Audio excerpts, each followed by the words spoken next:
E aí, pessoal, sejam todos muito bem-vindos a mais um conteúdo trazido pela Forge College. Bom, vamos direto ao que interessa, né? Na nossa última prática, a gente botou a mão na massa, inicializamos um repositório, fizemos vários commits, sincronizamos tudo ali entre o ambiente local e o remoto. Mas agora, a gente precisa dar um passo além. A ideia hoje é transformar aquela mecânica pura do controle de versão em algo muito mais estratégico e poderoso, o gerenciamento intencional de releases. E por que isso?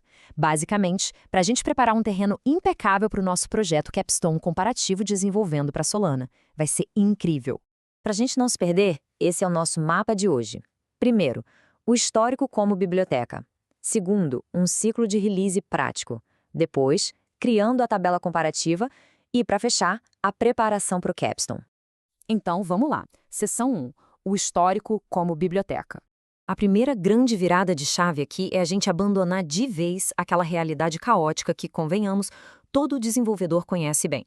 Imagina aquela pilha de código bagunçada. Sabe aquele pânico de tentar decifrar uma mensagem de commit super vaga, tipo fix bug ou agora vai, escrita por um desenvolvedor do passado, que muitas vezes é você mesmo de madrugada, bem na véspera do prazo de entrega? Pois é, o que a gente quer é exatamente o oposto disso. A calma e a previsibilidade de um catálogo de biblioteca.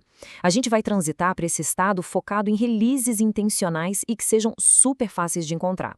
E a nossa regra de ouro, a base de verdade para organizar essa nossa nova biblioteca, é o famoso versionamento semântico. É uma convenção muito bem estruturada e, honestamente, bem elegante. A gente divide as mudanças em categorias lógicas. Major, para aquelas mudanças estruturais enormes que quebram compatibilidade. Minor, para funcionalidades novas, mas que são seguras.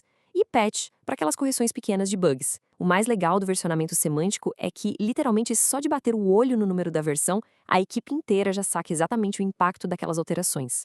Para consolidar isso, pensa nesse modelo mental que fecha perfeitamente com a nossa metáfora. O histórico lá do Git pode ser visto como uma biblioteca física de verdade.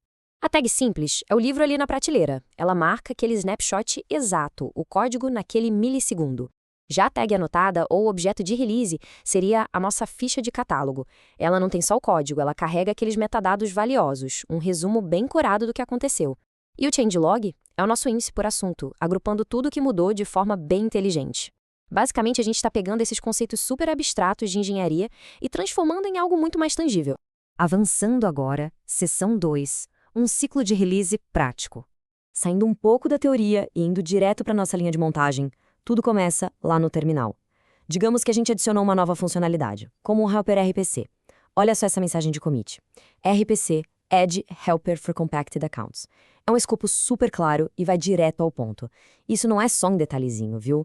Essa mensagem é o que cria a narrativa que um desenvolvedor lá no futuro vai ler para entender o porquê desse release ter sido criado.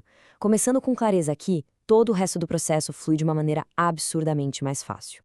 Aí, depois de fechar a funcionalidade e fazer um merge da branch principal, a gente precisa tomar uma ação bem deliberada, criar uma tag anotada. Por exemplo, a V0.2.0. Fazer isso logo depois do merge é como se a gente carimbasse a versão oficial numa planta arquitetônica finalizada. A grande sacada dessa tag anotada é que ela permite embutir um resuminho conciso e até um atalho direto para o changelog, conectando o código técnico com um contexto que qualquer ser humano consiga ler e entender de imediato. O próximo passo, que é absolutamente vital, rola lá na nossa plataforma de hospedagem de código. É a hora de anexar os artefatos físicos ao nosso objeto de release.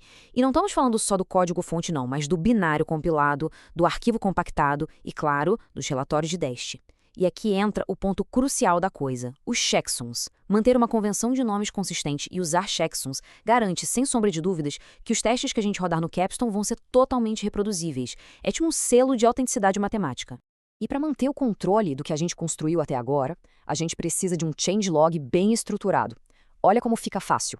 A gente deixa claro o que foi adicionado ou corrigido e aponta direto para o identificador único daquele commit, o SHA. Mas por que se dá todo esse trabalho? Simples.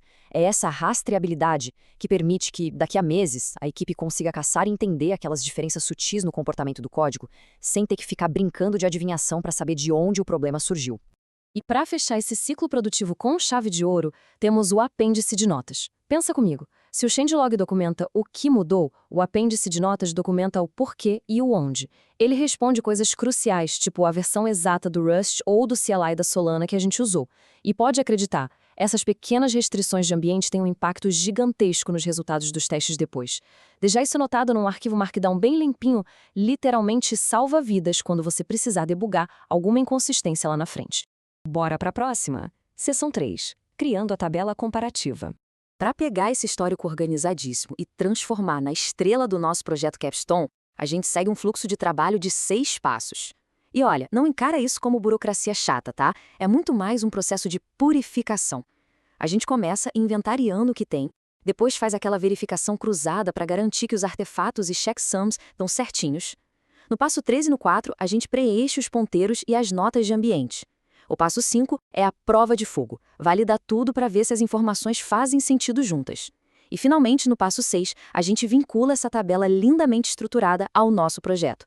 É praticamente a prova de falhas. O resultado desse fluxo todo é essa estrutura aqui. Essa é a tabela comparativa obrigatória. Pegando o exemplo da versão V0.2.0, repare que isso não é só mais uma planilha qualquer. É um índice super poderoso, uma verdadeira trilha de auditoria contínua. Ela amarra a versão, o código exato através do char, os artefatos verificáveis e o racional por trás das nossas decisões. Com essa tabela na mão, qualquer um da equipe ou os avaliadores do Capstone pode reexecutar os experimentos e bater o martelo sobre a performance do código com uma precisão absoluta. E chegamos à nossa última parte. Seção 4. Preparação para o Capstone. Juntando tudo que a gente viu hoje, fica muito claro como esse planejamento minucioso dá um superpoder para nossa etapa de comparação logo ali na frente. Basicamente, temos 3 princípios fundamentais. Quando a gente torna os releases fáceis de achar com tags e metadados, garante que os artefatos são blindados por checksums e deixa todas as nossas decisões técnicas totalmente explícitas, a gente simplesmente elimina o ruído. O nosso Capstone precisa comparar comportamentos de um jeito super direto, tipo comparar maçã com maçã, sabe? E não tentar adivinhar resultados usando compilações meio capengas ou irregulares. E eu quero fechar a nossa análise de hoje deixando uma reflexão aqui para vocês. Quando chegar a hora H de defender as conclusões técnicas do seu Capstone, essa defesa vai ser na base do achismo e do "eu acho que é isso", ou vai ser fundamentada em um conjunto de dados sólido, defensável e 100% reproduzível? A escolha, no fim das contas, é moldada pelas práticas que a gente decide adotar agora, hoje.